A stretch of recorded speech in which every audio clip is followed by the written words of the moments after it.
Darbe is the coach, consultant, and creator of the Motorvation system and the president/founder of the Motorvation Foundation. Darbe helps people with Parkinson's build a life of movement and rediscover their inner athlete by moving with more speed, accuracy, and purpose. She's also the creator behind Brain Blast. These are virtual, small, quality-driven cognitive teams that combine fiction and storytelling with mathematics while dual tasking with functional and martial arts-based movements. You got to see some of the videos. They're incredible.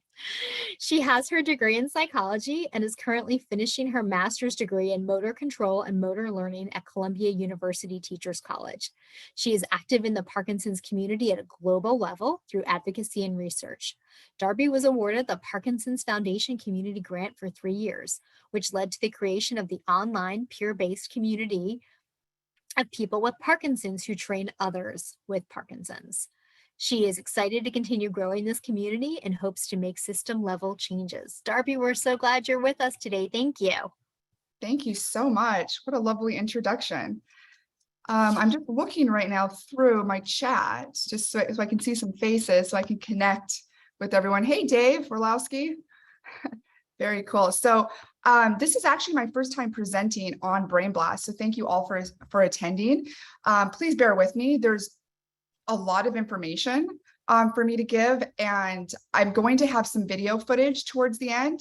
Some of the video footage is raw footage that I pulled from past pre-recorded sessions. So you guys can really see like what we do in the group, how we break down movement, how we add dual tasking together to strengthen cognition in people with Parkinson's. My cursor, give me 1 second. My cursor is like disappearing on my screen. So I actually just lost my own face. Where am I at? There I am. Okay. All right, here we go. So let's see. All right, so Eden gave a really good overview on me and my background. So yes, I've been a PD advocate since 2015 here in Las Vegas. I've been working since then up until about 2020 in an exploratory manner with Parkinson's and martial arts. And it wasn't until about 2020 that I started to develop my niche in PD and motor control and motor learning. You know, that's when COVID happened. It forced me onto an online platform like it did many people. And I really just fell into my niche. My community expanded from, you know, my backyard to a global community. And I figured, you know, it's the perfect time and opportunity for me to go back to school. So I went back to school. I'm currently in a graduate program right now. I'm just waiting to find time to write my thesis. So once I do that, you know, I'll be finished with that degree. But that degree gave me the ability to articulate what it is that I'm doing, because so much of learning about Parkinson's, I really think comes down to learning from the actual people with Parkinson's. And I'm so grateful for the community opening, you know, up their doors and lives to me and allowing me to immerse myself into their world in a very creative way. And it wasn't until I started to go to school and really dig into the research that I was able to articulate what I'm doing, and now to really put it and formulate it into this niche. So since January of 2022, I've integrated motor learning alongside cognitive training. And this virtual program is known as Brain Blast. And that's what I'm going to talk to you guys all about today. So I want to first go into, we're just going to jump right in. We're going to go into some challenges. I think that, you know, some of the challenges that need to be addressed in any exercise or training capacity is attention, emotions, and spatiotemporal parameters of movement. So how do we use attention to our advantage in differing situations? We can have an external focus of attention, or we can have an internal focus. And, you know, externally guided attention is known in the literature to being advantageous for eliciting movement in PD. So whether that's stepping onto a bright, colorful tape on the ground to elicit a step in a freezing episode, or to make step length more symmetrical, it could be the external cue of a heavy bag, right? Your goal is to hit this heavy bag when you're punching. It could also be just music in general as a means to sync to an external sound source. So externally guided cues, that's kind of the go-to for exercise and rehabilitative therapy in Parkinson's, and really in all human movement. Now, the problem with this is, what if these externally guided cues aren't readily available? Okay, so for example, let's look at boxing. If your goal is to hit a heavy bag, you can successfully accomplish that goal by taking on a forward flexed Parkinsonian posture and hitting the bag. But what if we move attention to the body to an internally guided cue? What if we place attention like on the back of the opposite shoulder and we pull? And we can then maximize specific deficits of Parkinson's. We can maximize range of motion if there's axial rigidity. We can maximize limb length and reach estimation in the arm, because boxing is really just reaching. So, I think that it's really important that we figure out how to educate the people that we work with on external cues, the value of them, internal cues, the value of those, and just empower a person with Parkinson's to be able to use those when one's not as readily available. And, we can really move attention around the body, and we can alter the movement goals to reduce internal noise in the body that's disrupting movement. And because in Parkinson's, there's proprioceptive deficits, it makes it really hard and really challenging to even be aware of where is movement dysfunction occurring, right? And if we can just become empowered and enhance a person's ability to understand where that awareness is, we're just giving them more control and commanding their body to move the way that they want to. When we talk about emotions, in the literature, they use that as arousal states. And this is a way to express emotional responses. So I think that most of you can agree that emotions affect Parkinson's, right? So we can look at the emotion of joy, right? Joy can elicit a positive movement response, but stress, fear, and sometimes just overall excitement can elicit more of a negative response. It can elicit a freeze, for instance. So I think that it's really important that we create an environment that evokes these responses, that then assesses how the individual movement is affected, and then habituates the individual from those negative responses. So one of the ways that we can do this is through tempo transformations, all right, modulating effort, not just moving big, but moving small, moving really big, moving really small. This modulation of effort during these tempo transformations can take an individual out of their comfort zone into a stressor state. And then through the control of their own voice, they can reduce the tempo and re-regulate their emotional responses. So we focus a lot on these different tempo transformations within the Brain Blast classes. Spatiotemporal parameters in movement, it basically just means that there's an inverse relationship between space and time.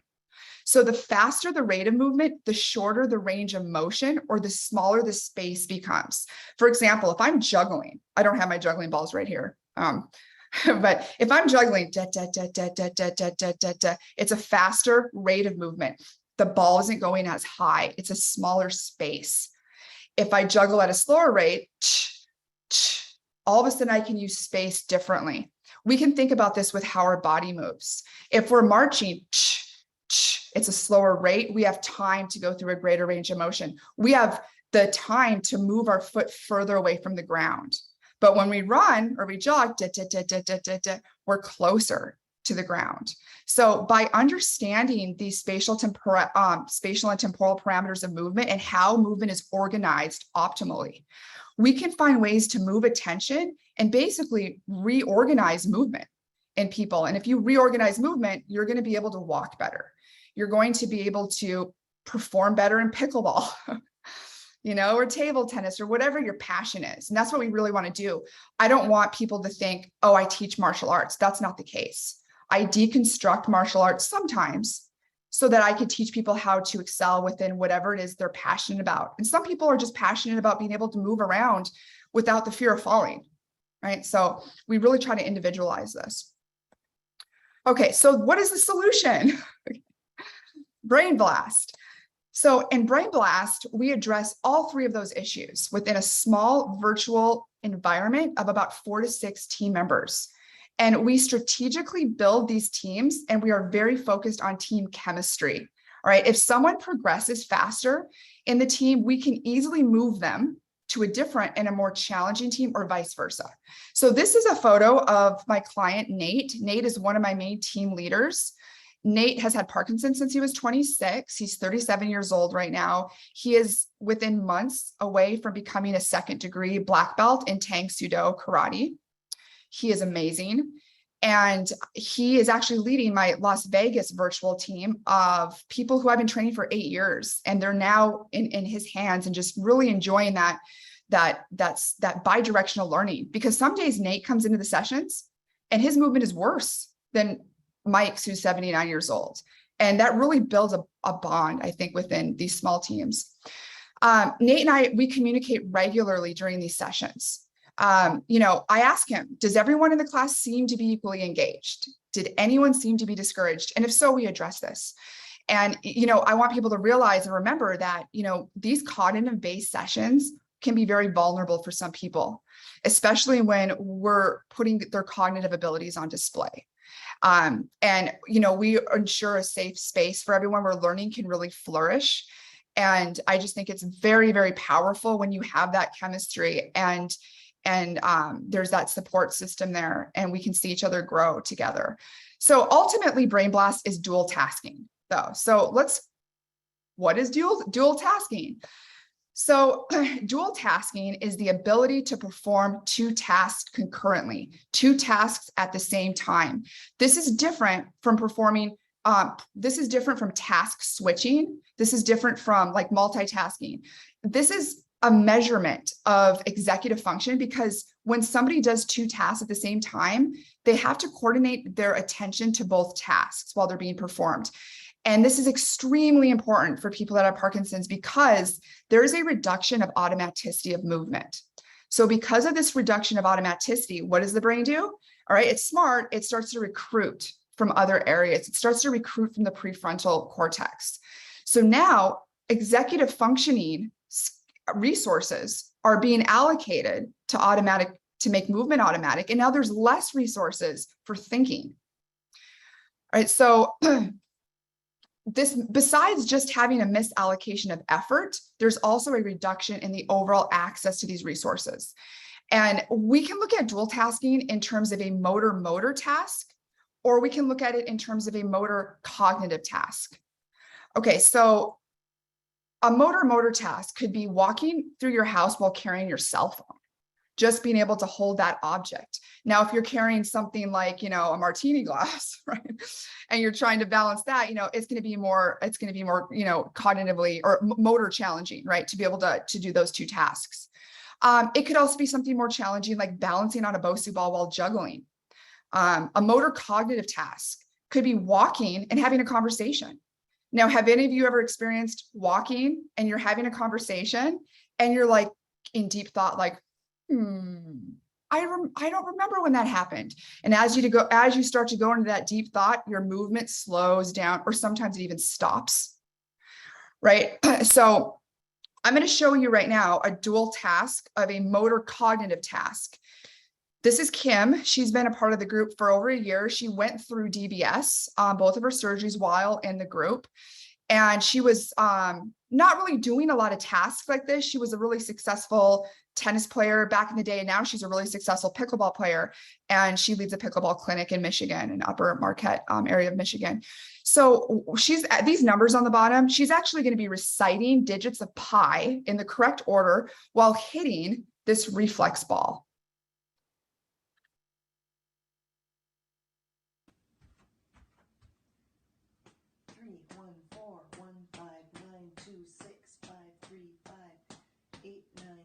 9, she's kind of whispering.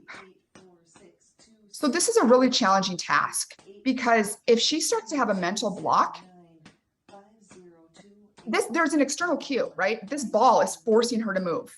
So there is some sort of external cueing going on right here to keep her hands moving so that ball stays in action and so it stays in motion. But this just goes to show that we can take 2 very challenging cognitive and motor tasks and bring them together. What she's doing during this is she's timing that digit with each point of contact. So we start off by learning how to just breathe. Well, what if we just replace the sound of our breath, with something meaningful, like with the digits of pi? So that's what we did in that video. Now, I was mentioning standing on a Bosu ball and juggling. So let's see what Ned is doing. Now, Ned has also been training with the group for for the last year and a half, he's gone through DBS as well. And what's interesting is these individuals who have gone through DBS, they've done it while training with us. So like they'll show up to the class the day after surgery because we do a lot of cognitive stuff.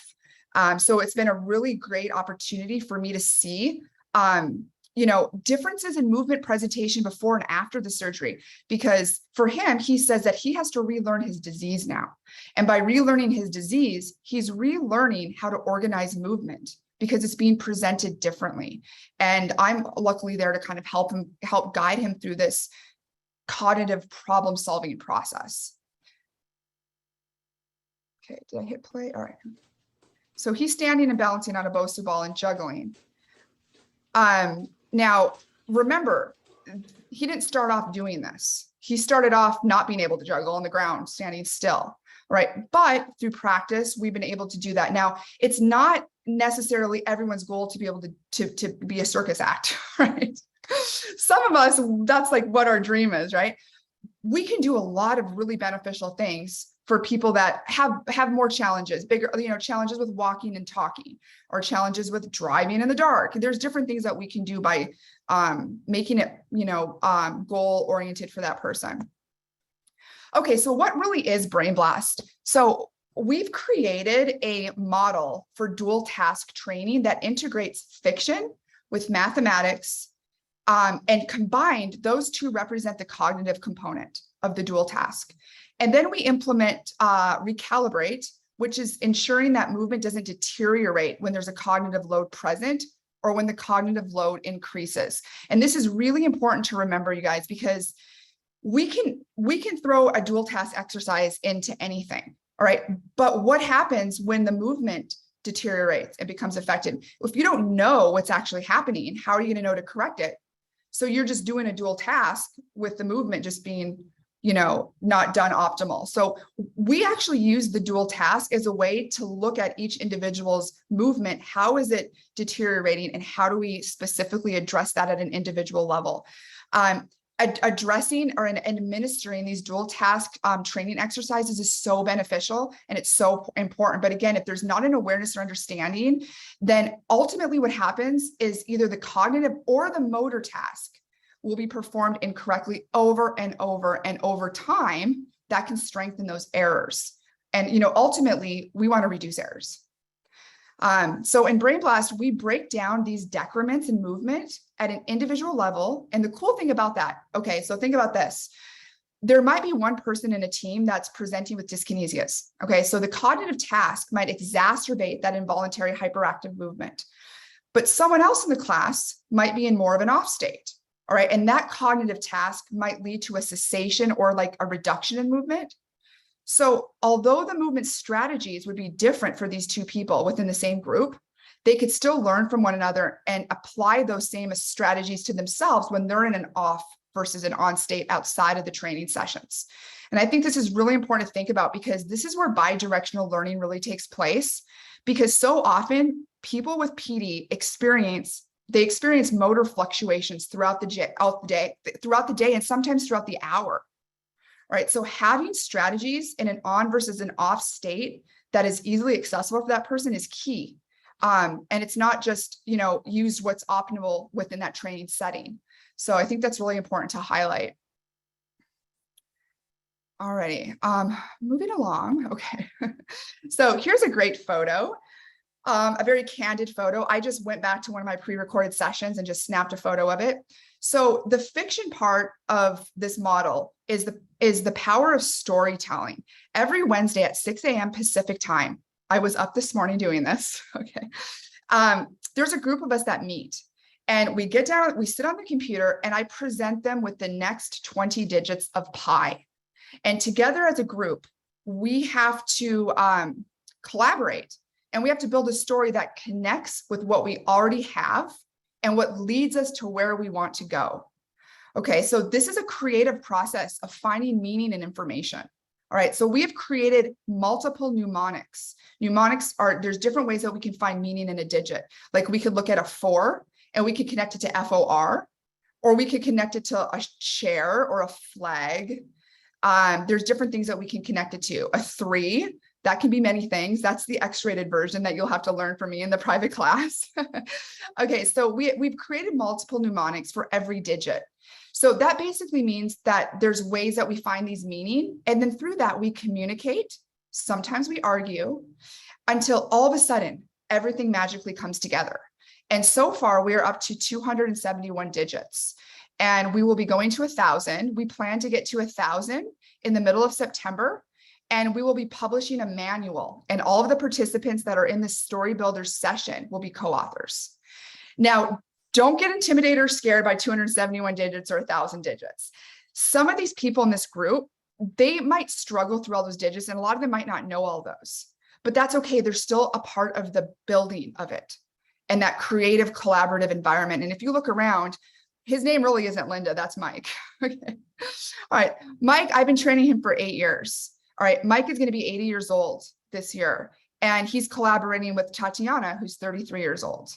Right, so we have so many different personalities in this Story Builders group, and it's so fun to see how we find meaning in different ways. Tatiana she's just amazing. She finds meaning and creativity, and then we have Ned, who was he's a CPA. Okay, so he finds logic. We find creativity. How do we bring that together and really evoke those different responses from each other? So this is a great group. And I also want to mention that with this foundation that we're building, these digits, we can do so much with movement and dual tasking out of just 21 digits. We don't need to have 1,000, but some of us are really excited to see how far we can push ourselves. Andrea is one of them. She's on fire, and so is the woman below her. Yeah, there's a few in this group that are just on fire to see how far they can go. So then let me see where I'm at. So where does pie come in? Not like apple pie. So we've decided to create this story and connect it to pi because pi is verifiable. So for those of you who need a refresher on pi, it is a math sequence of numbers that go on forever. Yeah, they go on forever. And the great thing about it is that there are no recognizable patterns. So it is impossible to predict the next number. So we're using data that we can't just use pattern recognition. We're literally using these mnemonics that we're building. We're using our own working memory potential. So what we do with pi is we piece it into scenes of 10 digits. So this allows us to call out a scene. So all of us can immediately go to that specific number because we know exactly the starting and end points. So if I say to someone in the group, you're going to go to the tree fort scene, they automatically go to digit 121 in pi because they know it's the 3-4 because that's the tree fort, 3-4 tree fort. And they know the exact 10 digits. So what we can do with this is we can have people bounce around scenes. That's a way of manipulating information, right? We're not just singing the pie song, right? We're actually manipulating that information. We're moving around. Okay, so I briefly touched on this early, the recalibration part, the martial arts. I'm not going to go into too much detail on this. I address the spatial and temporal parameters of movement to assist an individual in the cognitive problem-solving process of learning to move well. And I really do believe that self-organization of these parameters does not occur automatically. Now, this is a little controversial. I might be getting some people mad. It is a little controversial. There is some friction with some of the people in my class in school because I really don't think that human movement automatically organizes optimally, especially in Parkinson's disease, because PD typically presents itself as an asymmetric movement disorder. So one side will be more affected than the other. And without assisting that affected side in coordinating with the rest of the body, the overall organization is going to be imbalanced. So self-produced sound cues can act as a catalyst for reward-seeking behavior. Bam, that right there. I want to get the Nobel Peace Prize for that. No, this is so important. I think this is really, really important to think about because this is bringing in fields of neuroeconomics, motivation, reward. There's psychology programs right now that are looking at this stuff, right? And then there's robotics programs that are looking at it, but they're not the motor circuitry and the reward and decision-making and motivation, they're not being researched together. There's a gap in this research. And I think this is really where we can start to make some amazing things happen with Parkinson's, because we can increase movement speed and movement intensity if we have the anticipation of a reward. And I really think that self-produced sound can act as that reward. So there's been some recent research out of the University of Washington, St. Louis on self-producing sounds by singing out loud, reducing variability in gait, and it's being more effective than listening to a metronome or music. So the ability for sound to connect with the body kinematically, depending on differences in pitch, timbre, amplitude, is fascinating, and it's something that I've been interested in. So, like, for example, if your arm like reaches really high up in the air, we automatically connect almost like a high pitch, right? And then if it goes out there and gets stuck, if you actually hold your arm out, you almost can hear a flatness, like a duh, right? So there's different sounds, and they lead to movement of the body in a very interesting way when we start to really deconstruct music and look at sound, not the composition of music, but the particular sound components of it. So if we can use our own voice, that provides a sense of agency, which is vital in motor learning. And then there's also evidence of an association between mental, speech, and motor blocks. So think about being able to command your voice, to command your movement, is a way to empower an individual. If your voice can command the way that you want your body to move, and that can lead to that anticipation of movement velocity. So these are things, I know it's a lot, it's kind of a lot that I'm going into, but these are all things that we take into consideration with the dual tasking, so that it's not just, okay, do this and do that at the same time. It's really, let's figure out how to make a person capable of doing this and doing that, and then just increasing that cognitive load. So we're going to get to videos now. Yay! Okay. All right, so Brain Blast helps Parkinson's with the working memory capacity, with optimal reach estimation, with modulating effort, with movement vigor or intensity, visuospatial attention shifting, the reallocation of cognitive resources, and optimizing attention. So I'm going to go through each one of these and show a video, and we will see. Hopefully the videos are smooth for you guys. So we're going to start looking at working memory capacity. So there's a limited amount of information that the working memory can hold at one time. So it doesn't matter what your IQ is. On average, people can hold about 7 to 9 pieces of information in their working memory. But we can increase that amount through chunking. We can take one of those placeholders and we can chunk other information that can be infinite. And that's where we can really strengthen that capacity of holding information in the working memory. So if we are specifically focused on increasing volume of information, we can strengthen the actual capacity. Okay, but this is something to remember, is that working memory capacity, recalling digits of pi, is not going to translate to an increase in working memory of visuospatial information or of words, right? So it's very, there's a very near transfer, not a far transfer in that. So there's a lot of brain-based programs that are oftentimes they're scrutinized, because of translation outside of the specific brain exercise. So what I'm trying to do is look at all these areas that are scrutinized and add more and more and more things that can really address all those areas, so that we make this more far-reaching in terms of translation. So in this video, Andrea is only reciting the digits of pi. She's blindfolded, she's taking out sensory information, she's not cheating, and she's not doing a motor task. Okay, but I'm not going to make you guys watch this whole thing, but she does 251 digits. And now one of the ways that I think that we can consolidate this is we set this internal metronome. And if you can find evenness in retrieving these digits, it's almost like it consolidates as one story. So think about if each digit was a step, right? Every time you stop and then have to restart and then stop and then restart, it becomes different movements, separate movements. We're trying to find a way to flow. And this is where we can really work on those emotional responses too, because we force people to retrieve digits faster than they feel comfortable. So here's, oops, hold on, play.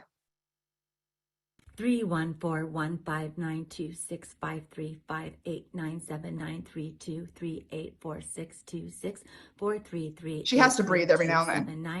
502-884-1971, 693-993-7510, 5820. Now, if I add a motor task to this, I could reduce her ability to retrieve these digits quickly. And that's where we have to learn from her individually. How can we keep those digits going? How can we keep the movement going?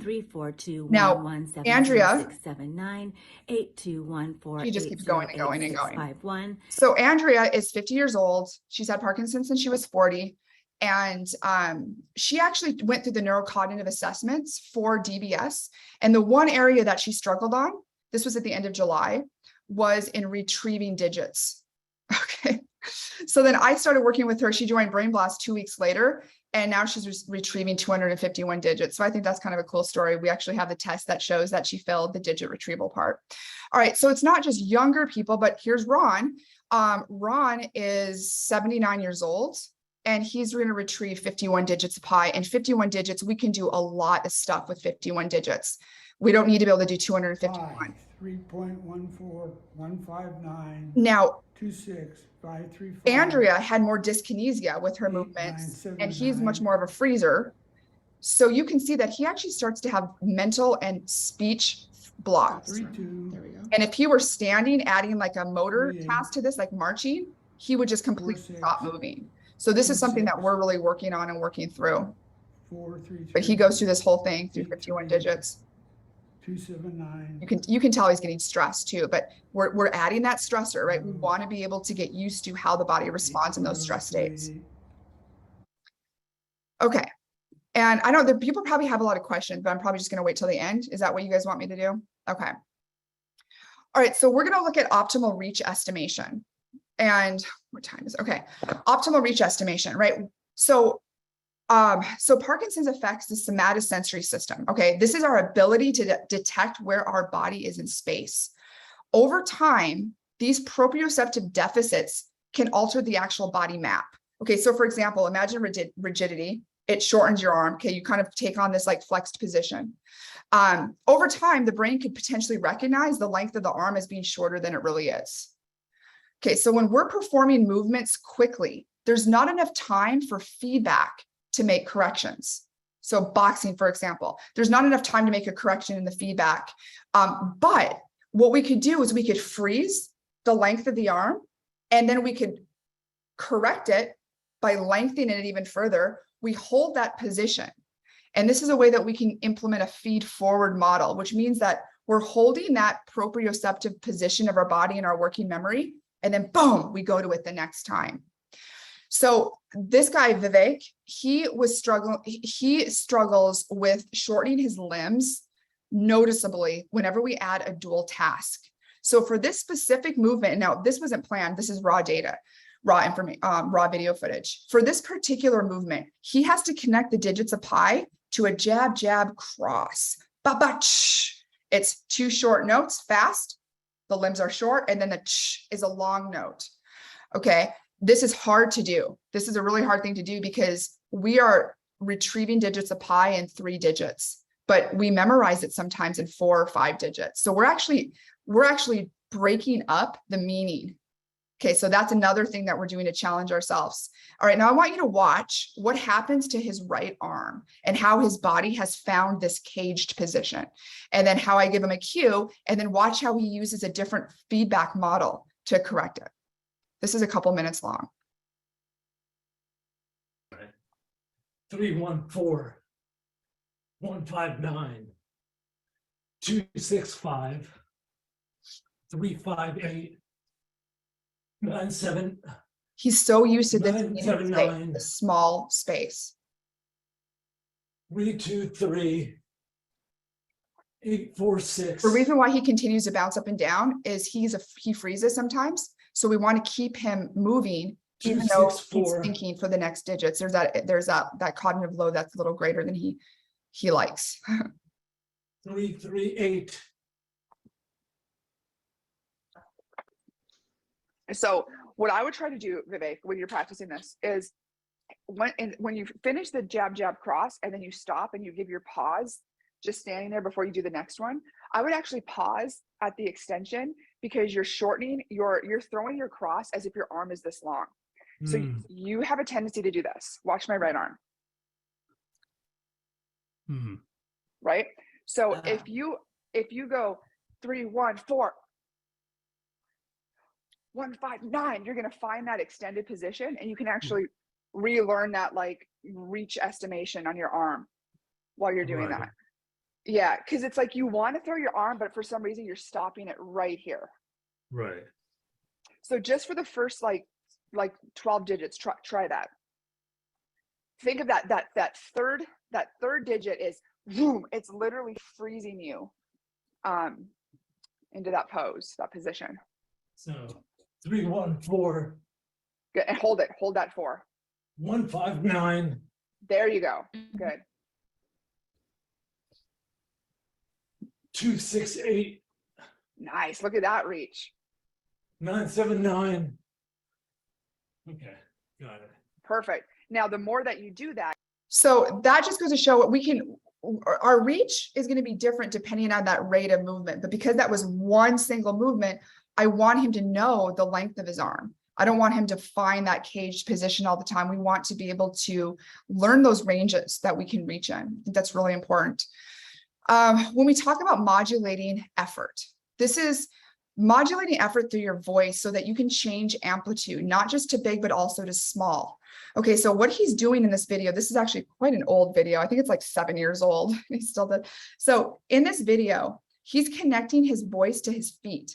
So he's going like front, back, left, right, front, back. There's no pattern, right? And then in the second video, he's starting to change the length of his voice, and that's indirectly changing the amplitude of his moving bass. Left, right, front, back, front, right? And then in the third video, he's anticipating that feedback at his hand as well. And that's getting his arms out all the way to full range of motion. Now, this is important because think about this. If you're moving your feet, you're only moving them a few inches, but your hand is moving a few feet. So how does the brain even compute that algorithm in terms of like how much distance is covered versus this limb and the other limb? It's very complex, this type of coordination. Right, so here we go. We're not attaching pi to this, okay? But this just goes to show how we attach the voice.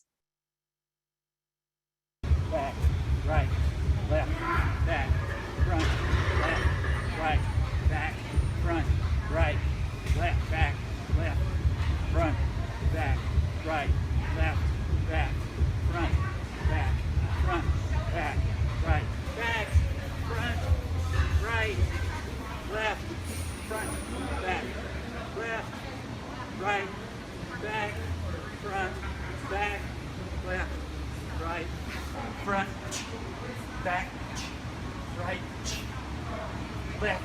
The base of support doesn't change shape. It stays the same stable size. And he's anticipating feedback at the hand and the feet now. Voice is guiding him through that. When we can modulate effort like that, we can do much more cool stuff. So let's say that someone learns how to juggle, because I also teach juggling in these classes. If you can juggle, it's going to get really boring. But what if you can juggle and then all of a sudden, boom, break out of that cage and throw the ball really high and then come back and do it really fast? What if you could strategically place it? Now think about that same strategy being attached to your body. If you're freezing, if you're having a freezing of gait episode, you're festinating, you're stepping out of it. You're basically modulating effort. You're breaking out of it with a bigger amplitude. You're going into like a different attractor state, they call it. But we can practice that on different parts of the body. We can practice it on objects. And I think the more we do that, we get more comfortable with how we can put it on the part of the body that's really being challenged, like in a freezing episode. How am I on time? Am I okay? Okay. So now we're going to talk about movement vigor. I love this word, movement vigor. This is a great book. Okay. So movement intensity, right? So with bradykinesia, there is a loss of subjective effort. Okay, so this subjective loss, I get excited when I hear the word subjective, because I realize that, wow, if it's subjective, we can remotivate the emotional locomotor system. And we can do that by using certain sound cues. And those certain sound cues can be attached to internally cueing the body so that you not only increase the movement intensity, but you do it at the right part of the body. Okay, so what I'm going to show you guys with this guy, Trent. So we're using, okay, so he's had Parkinson's for 16 years. he has not really increased his medication ever. So he kind of just goes along on a slightly below the therapeutic window state. He's kind of like a little slow, right? But it works for him, and he doesn't. And this works for him, and he's very good at table tennis. He leads a table tennis organization called Ping Pong for Good. But he has some struggles with the right side of his body and really getting that forehand, that overhand in table tennis. So I said, okay, well, let's start by connecting it to boxing, to a punch, just to see if we can elicit intense, vigorous motor response. So what we're doing, and this is interesting to see, I'm telling him to connect sound da, da, da, da, da, da, da, da, to his trunk. He's only connecting one of those notes. He's only connecting the one out of the 1, 2, 3, 4. So instead of going 1, 2, 3, 4, 1, 2, 3, 4, he's going 1, 2, 3, 4, or he's 1, 2, 3, 4, 1, 2, 3, 4. He's slowing it down, right? But we want every sound on there, and he doesn't feel comfortable doing this. And he actually kind of tells me off for a second. Okay. And you're going to see how once he uses his voice, how naturally that rotation of his trunk increased, and it set him up for a very vigorous movement on his right arm, which is his affected side. Here we go. Voice and make it go like this: 1, 2, 3, 4, 1, 2, 3, 4. 2, 3, 4. 1, 2, 3, 4. Okay, so hold on. This is a perfect part right here. So you're counting fast, but your sound is your counting is not connected to each movement or rotation. So you're just like 1, 2, 3, 4, 1, 2, 3, 4.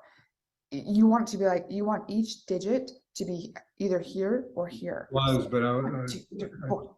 was trying to keep up to you. That's him telling me off. Okay, so now 1, 2, 3. So I want you to force yourself to rotate faster by putting sound to each turn. 3, 4, 1, 2, 3, 4. Now his concern is he can't throw or punch 4, fast. 1, 2, 3, 4. 2, 3. 4, Good, faster. 3, 4, 1. Get ready to throw that punch 1, whenever 2, you want. 4. There.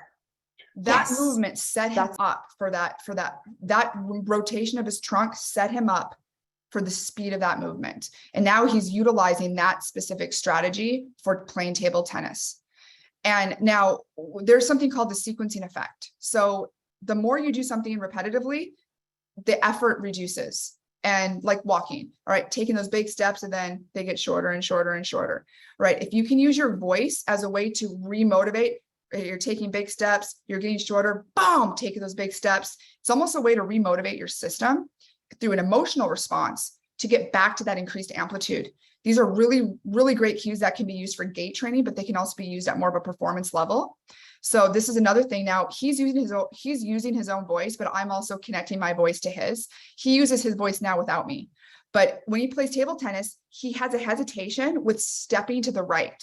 It's a single step hesitation, right? So this could be the same thing as somebody that's hesitating with gait initiation, but he has the anticipation of sound connected to his foot and connected to the paddle. So we work on things like this. And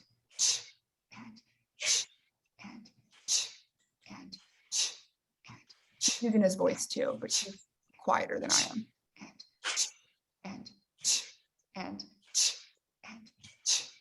so he's been having a lot of great progress with table tennis and these sound cues, but really, again, like I just said, it's just initiating that step and using that voice to make sure that the voice is acting as that catalyst for that reward-seeking behavior through sound and touch.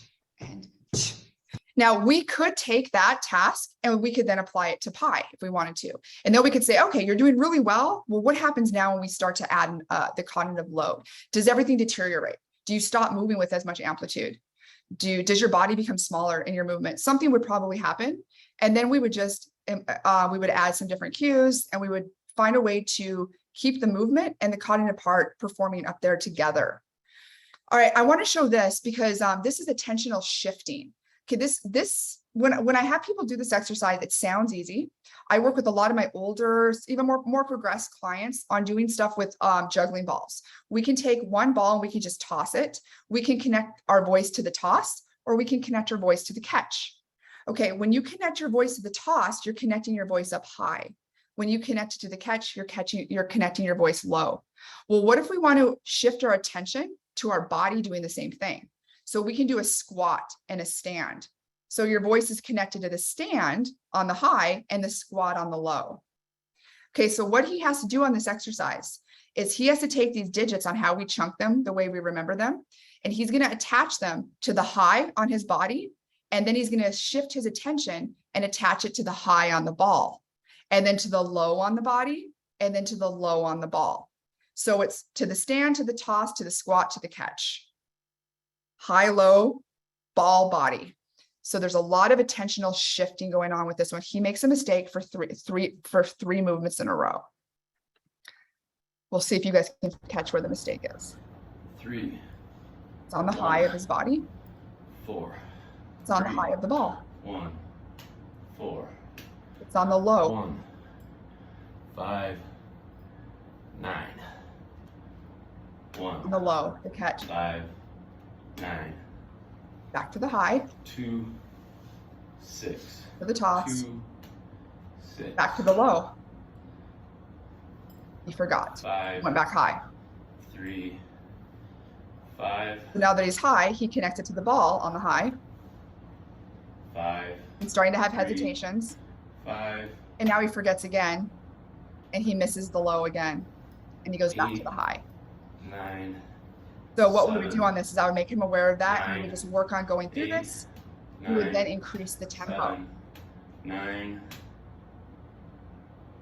What happens when you increase the tempo? The toss of the ball gets lower. That's that spatial temporal parameter movement.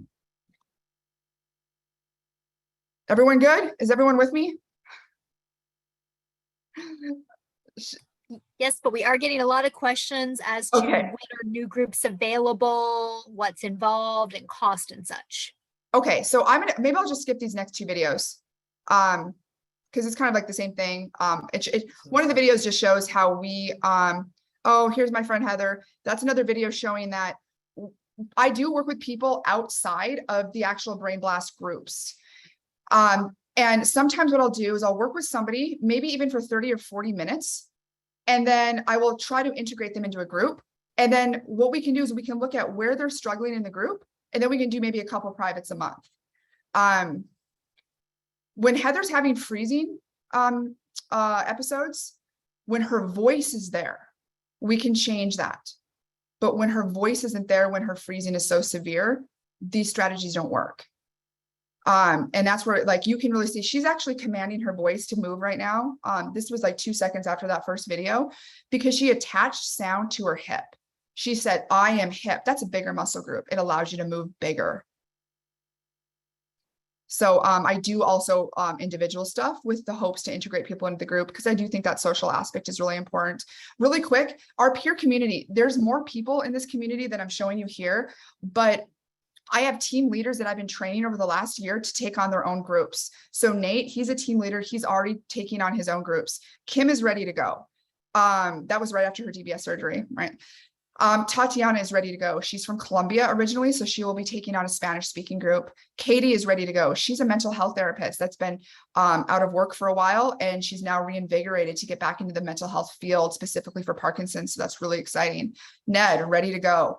Kabugo Hannington, I don't know if you guys know who he is in Uganda. We're working with him. We're going to be bringing a Brain Blast team there. Russ is a part of our Story Builders group, and so is Mike.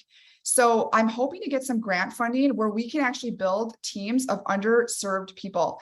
So Nate is from Flint, Michigan. We want to be able to build a team from Flint and have Nate lead this team. How cool would that be? Right?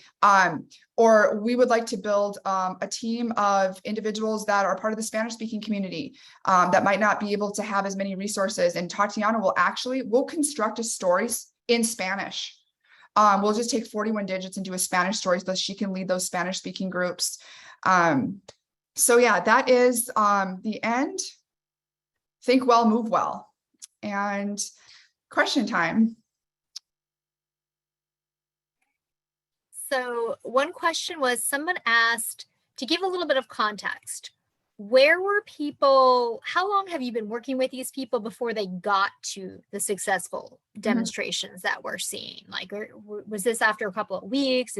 Has taken months? Because I can't imagine just starting reciting pi So quickly. Yeah, great question. So when I do a consult, I give everybody an individual consult, and typically everyone that I do a consult with will retrieve the first 21 digits of pi in the first session. And the first session, when we actually go over that, is only about 10 minutes. So they can typically grasp the first 21 digits in 10 to 15 minutes. And remember, with those 21 digits, we can do a lot with movement. And the way I've set up those 21 digits is they're not a part of the 10-digit sequence. So there's really quick transformations. So can you go from a march to a jog, back to a march to a jog while retrieving those digits?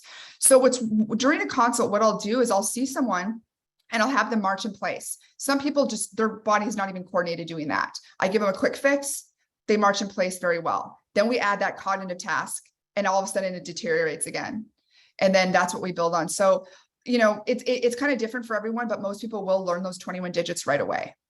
And when it comes to the juggling, I have a couple people that have been practicing for a while. They got it, but they don't got it, so there's some challenges with that.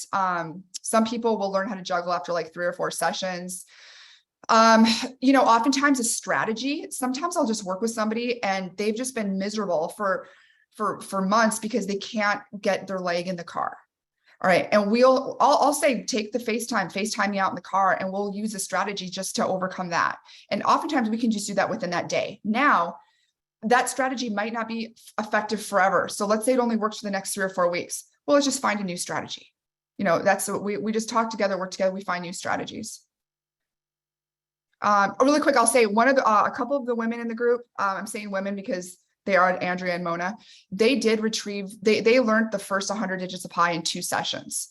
But they also practice. But without that story, it makes it really hard. And the one woman, Mona, she was so nervous to start the training because she said, there's no way I can remember more than 10 digits. And she was able to remember 100 within like 2-hour sessions.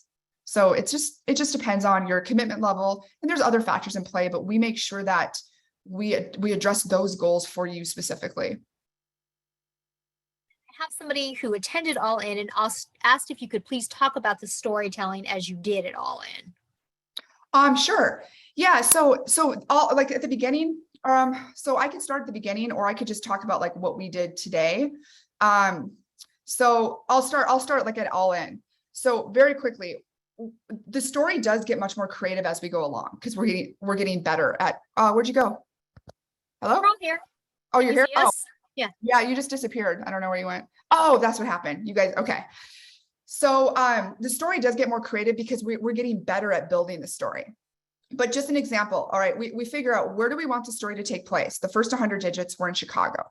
All right, we're waiting for Jimmy Choi to arrive at the American Ninja Warrior Gym. So pie in the sky, bam, we're up in the sky in a hovercraft. That's the first 3 digits, 314.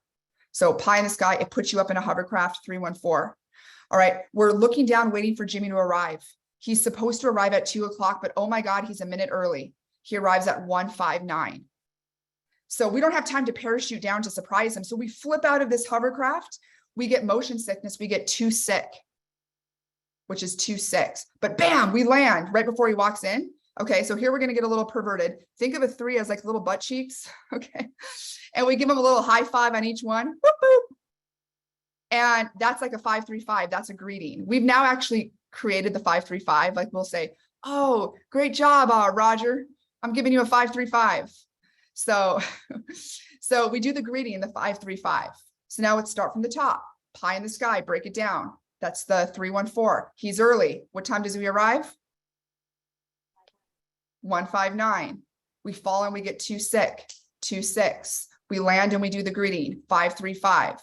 Now we have the membership fee. And what happens is, as we go through this, the cool thing about it is other participants can cue them with the right amount of feedback. So if all of a sudden we see that, hey, Dave Orlowski, he was in the group. He has a really great memory. So Dave, so let's say Dave is stuck and we could tell, oh, he's thinking, should we give him a cue? Somebody in the group might go, boop, boop. And he goes, oh yeah, 5-3-5. So we have like these very, we have cues that other people don't really know what we're talking about. So it kind of works like that, how we cue the stories. Today for the story, we were at a magic event in Haiti. 8I is Haiti. And, there was like a 6 and a 0. That's a rabbit in a hat. You know, we were sitting on a chair watching. The 3 is the butt, the 4 is the chair, 8 is watching because it's binoculars. And then the rabbit jumped out of the hat. So instead of being a 6-0, it's a 6-1-0, like he jumped up out of the hat. So there's really cool things that, you know, we can use for finding meaning. Someone did ask how they access your program. We have the motivationfoundation.org and the phone number in the chat. Is there anything else any other information that they should have? Yeah, you can take down my email address. The best way is just to schedule a consult, and I will do a complimentary consult for anyone. And the consult will be just you. It won't be in a group. So we can really just learn, you know, I can get to know you, get to learn your goals, and then we can figure out what's the best plan of action going forward. So it's easy to contact me through phone, but it might be easier through email. So my email is, do you guys have it, or can I type it in here? I would say I do have it, but if you also want to type it in, I just want to make sure that I have the correct one, Darbe Schlosser at motivationusa.com. Yeah, there it is. Okay.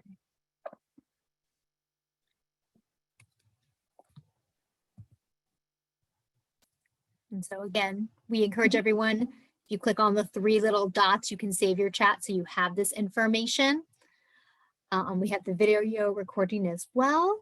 And someone asked, do teams make their own stories or do you recycle the stories? I'm assuming based on what you're saying, everybody, you kind of teach the stories that you have been building with others.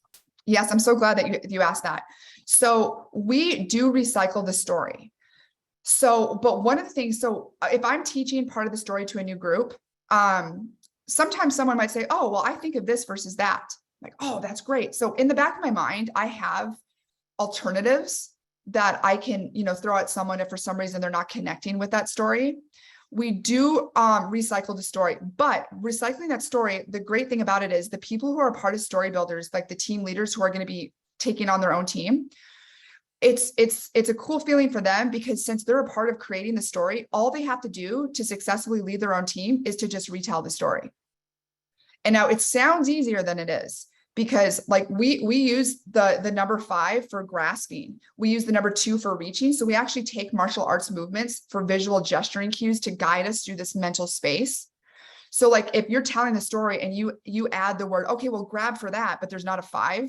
So it teaches you how to tell a story in the right way, where you're giving the right information that's relevant. But then these team leaders, they can just retell the story that they've been teaching, and they can bring in any movement modality that they're passionate about. So if they want to bring in more of, you know, tennis movements, we can build a team for them specifically with people that are playing pickleball or table tennis. So they don't have to learn what I specifically do, but they can have that autonomy. Have reached the end. Thank you so much. We encourage everyone to reach out to Darbe, because there were a lot of questions about classes and how they can join. And we, as always, have a tradition here at PMD Alliance, our wave of gratitude. So thank you so much, Darbe. We really appreciate you spending this time with us. Thank you so much. I really appreciate it, everyone. Thank you. Have a great Bye. rest